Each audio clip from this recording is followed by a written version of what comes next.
Masayang pamilya ang meron sina Lance at Beatrice kasama kanilang anak na si Luther. Ngunit nang dahil sa aksidenteng lumubog ang barko na sinasakyan ni Lance, naglaho siyang parang bula. Nahanap lang siya ulit ngunit kinasal na pala ito sa ibang babae. Matatanggap kaya ni Beatrice ang katotohanan na hindi lang siyang asawa ni Lance o pipiliin ang palayain ito, gayong nawala na palang pagmamahal ito sa kanya. Bago po tayo magpatuloy, please like, share, subscribe, and hit the notification bell para sa paparating pang mga upload.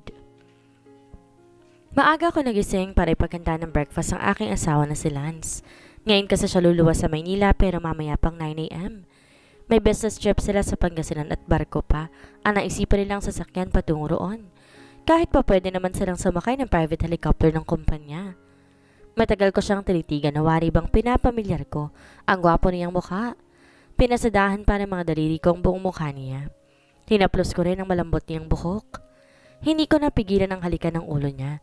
Ang matangos niyang ilong marahan kong pinisil. Napangiti ako nang nalukot ang matangos niyang ilong. Naiiling na tanawa pa ako na mahina dahil sa marahan na paghawak ito sa akin. Kamay, bago niya rin tinanggal. Inalikan ko yon saka ko siya iniwan na tulog pa sa bed namin. Paglabas ko mula sa kwarto namin mag-asawa, siya namang pagbukas ng pintuan sa kabila at malalaki ang bawat hakbang ko na lumapit sa side na iyon. Baby, I muttered softly when I saw my 3-year-old son. Bagong gising pa lamang siya. Magulo-gulo ang may kahabaan niyang buhok at ang cute-cute pa niya habang kinukusot-kusot ang eyes niya. Bumukod siya agad sa amin dahil big boy naman na daw siya sa kanyang silid na siya natutulog pero may pagkakataon naman na nakikitulog siya sa amin. Mommy? Inaantok pang tawag niya sa akin. Good morning, baby. How's your sleep, anak? I asked him at mabilis ko siyang pinangko. Inikot niyang may kaliitan niyang braso sa aking leeg at ipinahiga ang ulo niya sa balikat ko. Fine. Tipid na sagot niya lang sa akin. Inaantok pa nga siya dahil wala pa sa mood ang boses at aura niya. Inagod kong likuran niya at saka ako nagsimulang bumaba mula sa hagdanan. 4 na taon kaming kasal ni Lance. Lance Daniel Valencia ang full name niya at pangalan anak namin si Luther, isang business tycoon ng asawa ko at pinapatakbo niya ngayon ang kumpanya nila sa paggawaan ng materyales para sa pagpapatayo ng mga building at bahay. Naging investor din siya sa mga kumpanya na hawak naman ng matalik niyang kaibigan. Isa rin akong professor sa NSU College University. I finished my course at Stanford University and my master's in degree. Lumaki ako sa States pero sa bandang to rin naman ako pinanganak at mas pinili kong magturo sa NSU. My parents are here. Sa States nang kami nagkakilala ni Lance at una niya ako inalok na manirahan. Ako for good in the Philippines and I agree.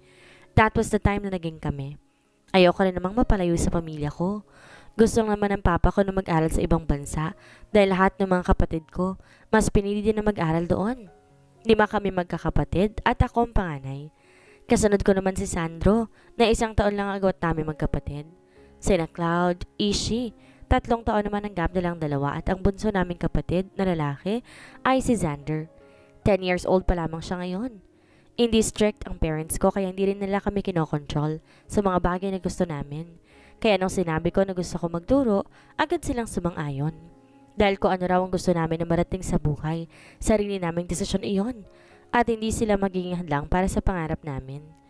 Hindi lahat ng parents katulad nila. Madalas sa pressure ang mga anak sa pagiging strict at pagkontrol sa kanila ng mga magulang nila. Mas gusto namang ito na sila ang masusunod dahil alam daw nila kung anong best para sa mga anak nila. Pero hindi na nila tinanong kung yun ba ang gusto ng kanilang mga anak. Kung yun ba ang sinisigaw ng mga puso nito. Hindi natin pwedeng haadlangan ng pangarap na isang tao kahit na sarili mo pang anak. Lalo na ako may sarili ng isip. Desisyon at paninindigan sa buhay. Mommy? Dinig kong tawag na naman sa akin ni Luther. Nakarating kami sa kitchen. Maingat na binaba ko siya sa high chair. Inayos ko muna ang pagkakaupo niya para hindi siya mahulog.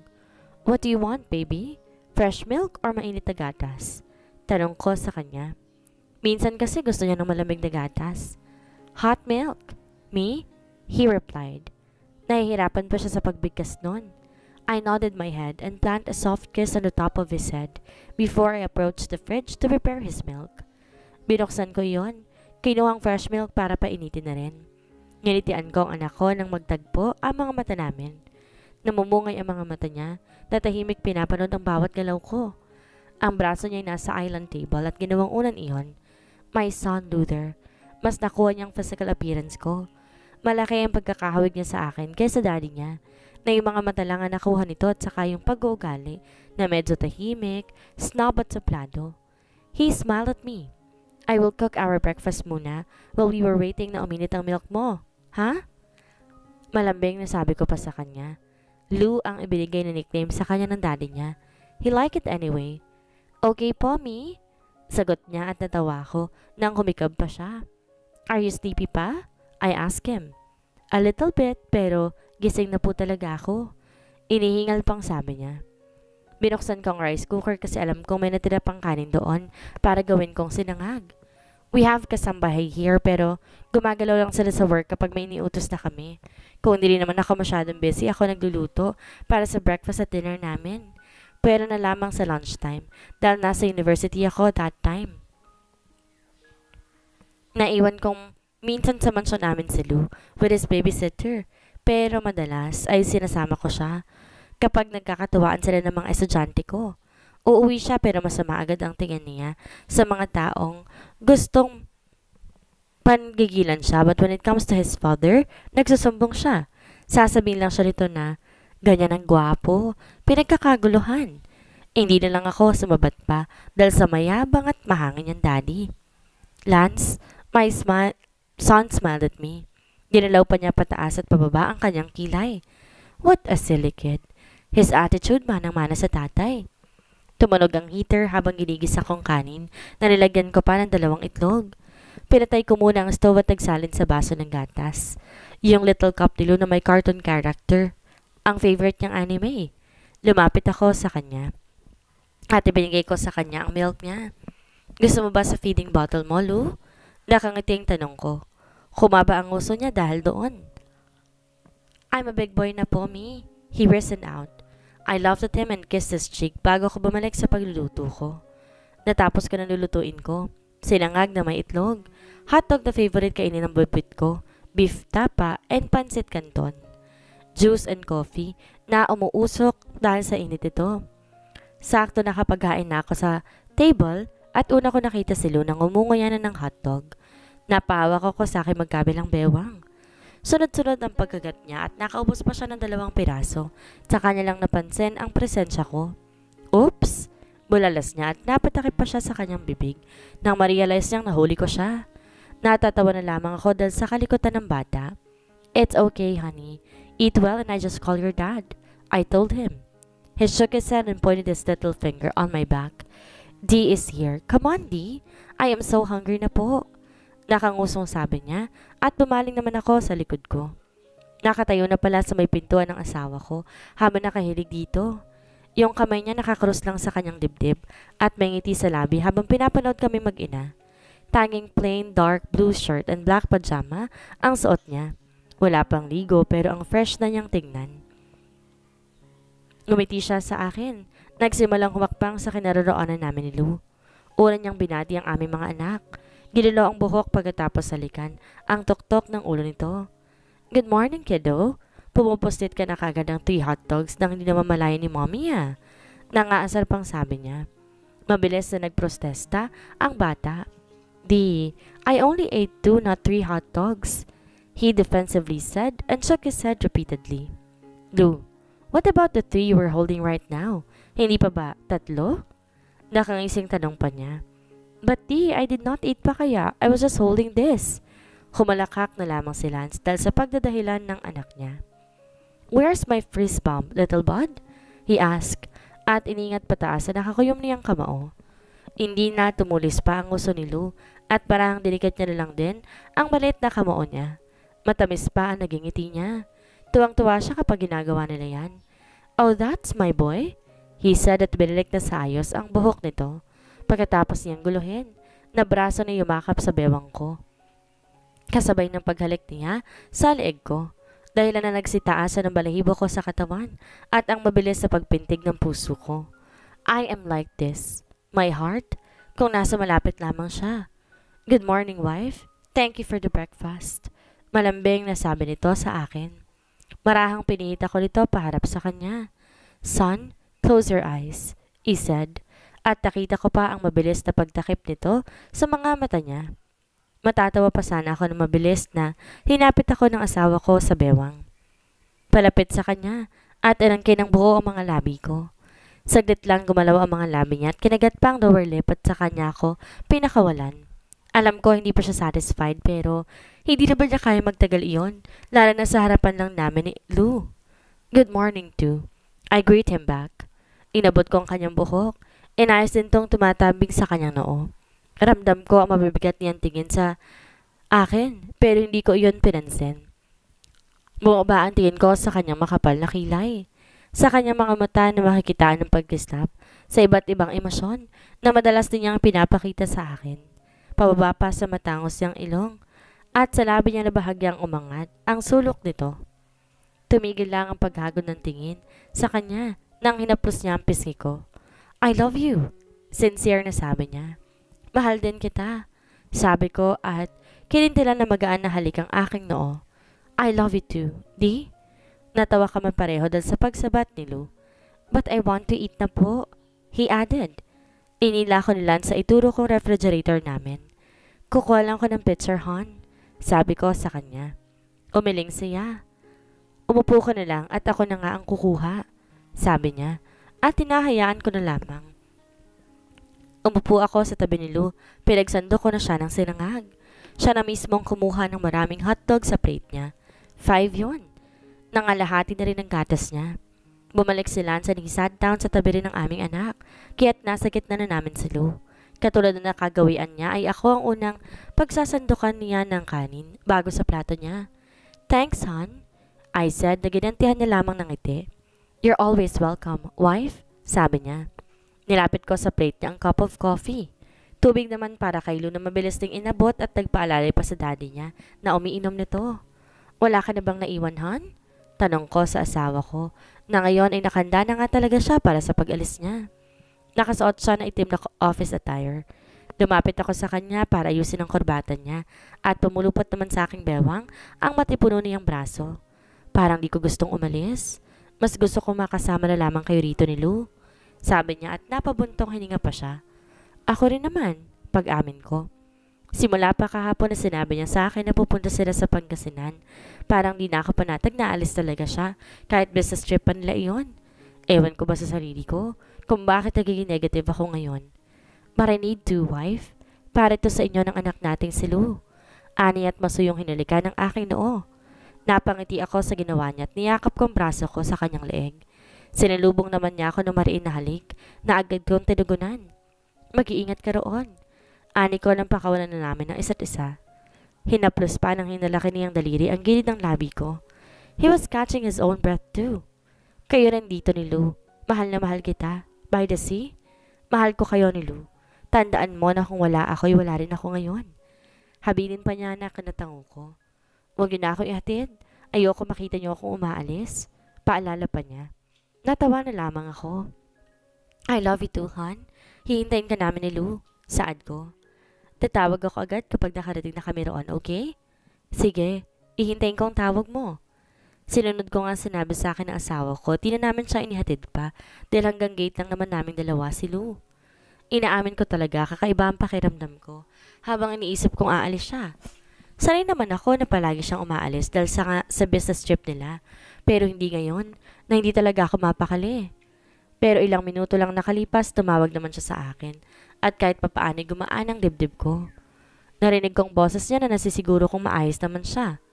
Ihintayin ko na lang ang pangalawang tawag niya mamaya para mas mapanatag pa ako. Inasikaso ko naman ang anak ko. Pinaliguan ko muna siya. May pasok kasi siya ngayong araw. Isasama ko muna siya ulit. Hindi naman siya maingay sa loob ng classroom namin eh. Siya lang talagang pinagkakaguluhan ng mga estudyante ko. Puting polo shirt na may blue stripe ang pinasuot kong pang itaas ni Lou at asul na shorts na rin. Itim na rubber shoes. Sama ka ulit sa'yo, mom? Inosenteng tanong niya sa akin na tinanguan ko lamang din. Yes, son. Sagot ko. Kailan po ako mag-school, mom? Tanong pa niya. Hindi na itong unang beses na nagtanong siya sa akin. Maraming beses na. 3 years old pa lamang siya at excited na talaga siya mag-aral. Soon, anak.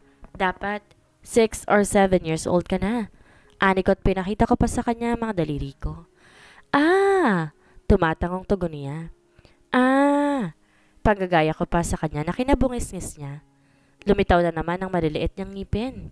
Mariin kong pinisil ang magkabilang pisngi niya at tinalikan ko rin iyon. Suot ko rin ang uniform namin and light pink na blouse and socks. Ang buhok kong nagpasbalikat, hinayaan ko rin na nakalugay. Kinuha kong handbag ko pati na rin ang backpack ni Lou. Nasa loob naman na ang cellphone at wallet ko. Let's go, son. Pag-aaya ko sa kanya at naglahad ako ng kamay. Patalon-talon pa siya nang hawakan na niyang aking kamay. May sarili akong sasakyan, kaya hindi naman ako mahihirapan pa. Madalang ko lang itong laging gamitin dahil palagi akong hatid sundo ng asawa ko. Kahit minsan napapalayo siya sa kumpanya niya. Basta magkasabay lang kami papasok sa trabaho namin. At uuwi. Nung nasa labas na kami ng anak ko, ay may huminto naman na isang pamilya na sasakyan. Buo ba ang bintana nito at sumilip ang kapatid ni Lance. Tita! Tuwang-tuwang sambit ni Lou sa pangalan ng tita niya. Kumaway ito sa amin. Binuksan ang pintuan ng kanilang sasakyan. Hi sa poging pamangkin ko na si Luther. Kamusta, Lou? Malambing na tanong ni Ate Savannah. Siya nag-iisang kapatid ng asawa ko. I'm good po, tita. Hyper na sagot pa ni Lou at nakipag-appear naman sa kanya ang tita niya. Ngayon ang alis ng kapatid ko. Aba, ang lokong yun, Beatrice. Binalaan pa ako na kung papabayaan ko daw mag-ina niya. Lagot daw ako. Sino bang mas matanda kaysa sa aming dalawa? Namimilog ang mga matang saad niya na ikinatawa ko na lamang. Masyado lang po talagang overprotective ang asawa ko, Ate Savannah. Mabuti hindi ka nagsasawa sa pagmumukha ng kapatid ko at sa ugali niya. Sabi pa niya. Ate naman, ani ko. Tumingin naman ako sa kotse niya. Sino palang kasama mo, ate? Tanong ko dahil hindi malang bumababa ang driver niya. Ang ate Marilyn mo yon, Beatrice. Hoy, Mary, ano pang ginagawa mo dyan? Ba't di ka bumababa? Batiin mo nga ang poging pamangkin ko. Malakas na natawa si Lou nang sumigaw ang tita niya. Nag-iinarte ang ninang Marilyn mo, Lou. Buoba naman si ate Marilyn at una siyang nilapitan si Lou. Pinaghalikan niya ito sa pisngi. 3 araw lang tayong hindi nagkita, Lou. Namiss ka na agad ni ninang. Ani at binuhat pa niya ito. Tapos ang pogi pa rin. Sabihan ko nga asawa ko na gumawa ulit kami ng baby. Tapos kung maglilihi na ako, hiramin kong inaanak ko sa mommy at daddy niya. Iuwi ko muna sa bahay. Pagbibiro pa niya. At ano naman ang gagawin mo sa pamangkin ko, Aber? Tanong ni ate sa best friend niya. Pinag-cross pa niya magkabilang braso niya sa kanyang dibdib. Tititigan ko lang araw at gabi. Magdamag pa. Sagot ni ate Marilyn. At habang sinasabi niya yun, seryoso niyan tinititigan ang mukha ng aking anak. Aliw na aliw lang sa kanila ito at walang ibang ginawa kundi ang tumawa.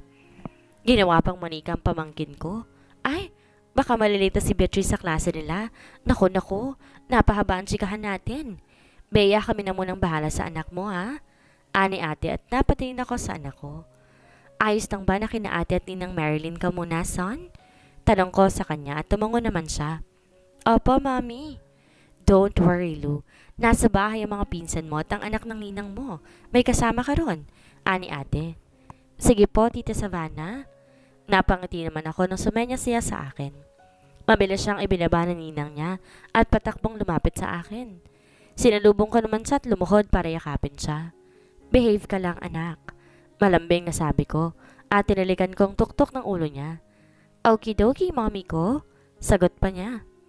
Pagdating ko naman sa university ay todo bati naman sa akin ng mga estudyante, kaya buhay na buhay agad ang atmosphere sa paligid. Pero nang maalala ko naman ang pag-alis ng asawa ko, tila binabagabag na naman ako. Nahuhulog ako sa malalim na pag-iisip. Napatingin ako sa langit. Maaliwalas naman siya. Maganda ang panahon. Magandang panoorin si Haring Araw. Kaya na pong bahala sa asawa ko. Huwag niyo po siyang pababayaan. Piping dasal ko at saka ako nagsimulang maglakad at tinungo kong faculty room.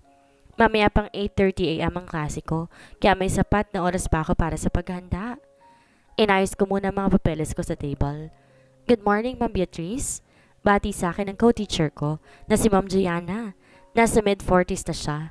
Good morning din po, Ma'am Gianna. Bati ko pabalik sa kanya. Ilan lang ang mga professor sa loob pero sunod-sunod rin na sa datingan ng iba. Alam niyo na ba ang balita? Tanong pa nila. Anong balita naman yun? Hindi naman sila mahirap pakisamahan dahil mabait at friendly silang lahat. Maliban sa isang baguhan na teacher na galing pa sa Amerika. Mas bata yun ng 2 taon kaysa sa akin. Si Ma'am Norma. Nag-resign na raw ito. Kahapon pa siya nag-submit ng resignation letter niya sa President's Office. Napahinto ako sa ginagawa ko na marinig ko yon. Nag-resign na agad si Ma'am Norma? 2 months pa lang siya rito Talaga namang hindi magtatagal. Ang maarte at malanding babaeng yon. Salamat naman makakahinga na ako ng maluwag. Natawa ang mga kasamahan namin dahil sa sinabi naman ni Ma'am Jessica. Magdahan-dahan ka po, Ma'am Jessica. May baka makarinig sa atin dahil malakasin sa presidente ng university. I wonder kung kaano-ano ba siya nito. Tama na po. Masyado talaga kayong curious sa buhay ni Ma'am Norma. Ang mahalaga po ngayon wala na siya rito.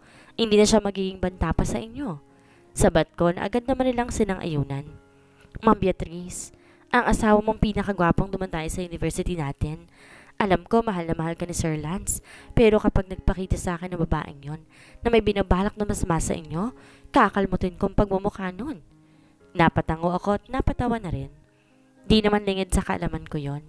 Matagal ko nang napapansin ang simpleng pagpapapansin ni Ma'am Norma sa asawa ko.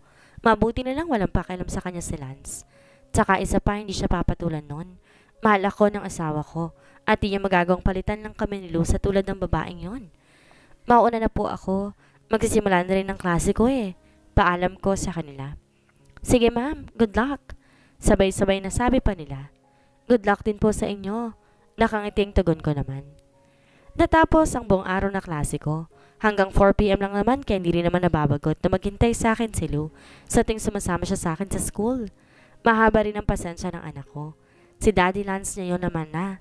Hindi rin siya nagrereklamo kahit mukhang pagod na pagod siya. Makita lang talaga ako yung umingiti na lang din siya sa akin. Dadaanan ko na lamang po dyan ang anak ko, ate, saad ko. Siya ang kausap ko sa earphone ko. Sige Beatrice, mag-iingat ka, okay? Sabi niya mula sa kabilang linya. At nagpaalam na rin ako. I took a glance at my wristwatch. Hindi naman kalayuan dito ang mansyon ni na ate at ang asawa niyang si Kuya Gray. Kaya ilang minuto lang lumipas, nakarating din ako kaagad. Malaki ang bahay nila. Expected na yun dahil mayaman sila pareho ni Kuya Gray Naabutan ko pa si Lou kasama mga pinsan niya at ang anak ni Ate Marilyn. Si Tita Bea. Lou, ang mommy mo. Si Cyanide ang una nakakita sa akin. Ang anak ni Ate Savannah. Mommy! Masayang tawag sa akin ni Lou at patakbong nalapitan pa niya ako. He was surprised to see me. How's your day, son? I asked him as I carried him. Humalik pa siya sa pisngi ko. Ibang damit na ang suot niya. Siguro buong araw rin siya naglaro kasama ng mga pinsan niya kaya nakapagpalit na siya kaagad. Ito ang damit niya na pinili kong dalhin kanina at nasa loob lang yun ng backpack niya tsaka yung gatas niya. It's good, Mom. We built a house po kanina. Pagbibida pa niya sa akin at inilapit sa mukha kong malit na laruan na superhero. Bigay po sa akin ni Tito Gray, Mommy. Nakangiting sabi niya. Masyado ka nang iniispo ni Tito Gray mong yan Ani ko at pinisil ko ang pisngi niya. Ayaan mo na, Beatrice. Minsan lang kung humiling ang pamangkin ko. Saan ni Ate Savannah? Salamat po sa pag-aalaga sa anak ko, ate. Sabi ko. Hay nako, Bea. We're family kaya huwag ka na mag-thank you sa akin. Aniya. Tumagal pa kami ng ilang minuto sa bahay nila at nakipag-coffee pa sa akin si ate. Nasaktong sumulpot naman si Ate Marilyn. Alam ko, busy rin naman silang dalawa Biniro pa nila ako na sundan na namin daw si Lou. And I think so, baka on way na nga ang second baby namin ni Lance. Dahil pansin ko nitong mga nakarang araw, ang pabago-bago ng mood ko. At medyo nagkakalaman na naman ulit ako. Iniintay ko lang naman ang morning sickness ko Nagkikrave na rin ako. Hindi ko lang pinahalata sa asawa ko dahil gusto ko siyang i-surprise. Siguro kapag makakauwi na siya, tsaka ako sasabihin sa kanya. At isa pa, hindi pa naman ako sigurado kung buntis nga ba ako. What do you want, Lou? A baby sister or a little brother? I asked my son. Nasa kwarto na kaming mag-ina. Dito muna raw siya matutulog habang wala pang daddy niya. Tapos na rin kaming kumain ng dinner namin kaya nakahiga na kami sa bed. Nakaunan siya sa braso ko habang niyayakap sa akin. A baby sister and a brother too, Mommy? I pinched his nose. Son, isa-isa lang. Hindi kakayanin ni Mommy kapag dalawa sila. Sabi ko na sinabayan ko pa na mahinang tawa. Like twins, Mom? No? I nodded my head. Tumingin ako sa digital clock sa bedside table at nakita ko 7:57 ng gabi. What's wrong, Mom? Tanong sa akin ni Lou na mapansin ang pananahimik kong bigla. Nakalimutan kong tanongin ng daddy mo kung anong oras ba sila makakarating sa Pangasinan. Sabi ko at sa hindi malamang dahilan, bigla na naman akong kinabahan. Nilipat kong ulo ni Lou sa maliit niyang unan. Sandali lamang anak, tatawagin ko lang tita Ellis mo. Kasama sa business trip nila ang tito mo. Sabi ko at inayos kong kumot sa katawan niya. I got out from the bed and approached the sofa. Nandoon ang handbag ko at nakalimutan ko talaga ang cellphone ko. Naka-silent mode pa naman ito dahil gawain ko yon kapag nasa klase ako. Come back here, mommy. Mahinang saad ng anak ko na sapat para marinig ko. Nakangiting kumuha ako ang cellphone ko tsaka ako bumalik. Umupo lang ako sa tabi niya at hinaplos ang buhok niya. Steep ka na anak ko. Malambing na sabi ko. I want to talk to my dad, mommy. Can I po? I nodded. Yes, I miss him already. Malambing na sabi ko. I want to talk to my dad too. Hello, Beatrice? Sagot ni Ellie sa kabilang linya. Si Ellie sa isang close friend ko. Nakilala ko lang siya dahil ang asawa namin pareho ay matalik na magkaibigan. Mabait yon at hindi talaga plastic kapag kinakausap ka. I heard it from Lance na rin ang nangyari sa kanya noon. Mabuti nilang naging maayos din sa kanila ang lahat. Kaya't sila pa rin naman ang asawa niya in the end. Hindi mo rin naman mapag-iwalay ang dalawang taong mahal na mahal ang isa't isa. Maliban na lang talaga kung may magloloko sa isang relasyon. Pero depende pa rin naman yon sa samahan ninyo ng partner mo. Nakalimutan kong tanungin kaninang asawa ko kung anong oras sila makakarating sa Pangasinan. Kasama sa Jay, diba Ellis? Tanong ko. Dapat 4 p.m. pa lang may update na sila dahil makakarating naman sila agad. Hindi pa ba tumatawag sa'yo si Lance, Beatrice? Tanong niya sa akin. Sa sinabi niya, lalong mas nadagdagan ang kaba ko sa aking dibdib. Wala ko na-receive kahit missed call, Elise, at wala rin siyang pinadalang text message sa akin. I am just worried dahil lang ako siya sa akin na tatawag siya kapag nakarating na sila. Pero hanggang ngayon ay hindi pa rin siya tumatawag sa akin. Bakit kaya? Tanong ko at humigpit ang hawak sa cellphone ko. Tatawagan ko muna si Jay, Bea. Hindi kasi niya nakasama kanina eh. Hindi ko na itanong kung bakit. Hindi pa kasi umuwi. I-update kita mamaya kapag may naisagot na sa akin ng asawa ko. Don't worry too much. Wala mangyayaring masama kay Lance. Tsaka, damay-damay ang mga lalaki yun kapag napahamak ang asawa mo. Aniya at napabuntong hininga. Salamat, Elise. Ihintayin kong tawag mo. Subukan mo ring tawagan. Baka nakasama rin ang asawa niyang si Poyer. Sabi pa niya na tinangoan ko lamang din. Sige, tugon ko at tinawagan ko si Rio pero walang sumasagot sa kabilang linya. I sighed again. Mommy? I looked at my son. Tulog ka muna, Lou. Sabi ko at yumuko ako para halikan ng sentido niya. Namumungay ang mga mata niya and any moment talaga ay makakatulog na siya. Iga ka na, Mommy. Sabi niya at gumuso pa. Nabawasan man ng kaunti ang kaba ko. Sa dibdib, hindi ko naman maiwasan mag-alala at ang isip ko ay na kay Lance. Sana ayos lang siya dahil hindi ko alam ang mangyayari sa akin kapag nalaman kong nasa kapahamakan siya. Wag naman sana, hindi ko kakayanin yon. Tinapik ko ang likod ni Lou at maya-maya lang, nakita ko pang dahan-dahang pagsara ng mga mata niya. I love you, son. Good night, Lou, I said. Ang bala ko lang talaga patulugin siya pero pati ako'y nakatulog din. Hindi ko na namalayan yon. Nagising lang ako na makarinig ako ng kaguluhan sa background ko. Mabigat ang ulo ko na parang pinupupok ng martilyo at di ko pa kaya magmulat dahil antok na antok pa talaga ako. Pero nang marinig kong boses ng anak kong umiiyak, napabalikwas ako ng bangon. Lou? Gulat na sambit ko sa pangalan niya at gano'n na lang ang takot ko na makitang wala na siya sa tabi ko. Bumilis ang tibok ng puso ko at bumaba mula sa kama. Anak! Lou! Halos maiyak ako sa sobrang takot pero naglaho yun na makita ko si Rio at Elise. Napatingin ako sa paligid. Nakita kong kumpleto silang lahat. Bea?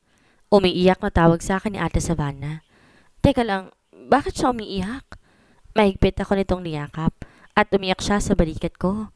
Te, huwag pong biglain si Bea, sabi ni Palen at tinagot pa niya sa likod si ate.